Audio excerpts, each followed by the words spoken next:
Ремонт крыши старой двухэтажки близится к финалу. На верхотуре полувекового строения смонтировали новую стропильную систему, восстановили дымовую вентиляцию. Остались последние мелочи – утеплить чердак и обшить карниз. Подрядчик за качество отвечает. Лет 40 это точно будет стоять без всяких проблем. У жильцов дома на Котовского проблемы позади. А ведь совсем недавно осадки бесцеремонно вырывались в их квартиры. Убитые временем крыша капризы погоды не сдерживала. Потолки и стены покрывались разводами. Этот гравий, который лежал там, или керамзит, там, можно сказать, его почти и не было.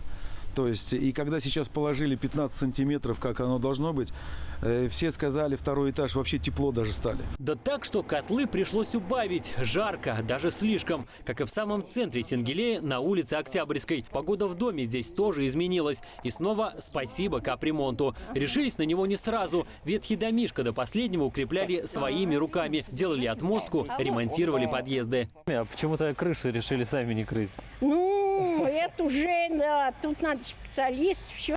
Надо все вырезать, все вымерить, все посмотреть. А видите, как красиво и хорошо, аккуратно покрыто все. Такие отзывы о капремонте оставляют тысячи довольных жильцов. За прошлый год в программу попали без малого 500 многоквартирных домов со всего региона. При этом качество работ растет, а сроки их выполнения, напротив, уменьшаются. Выполнение строительно-монтажных работ и проектно-сметной документации их разделили на 2 года.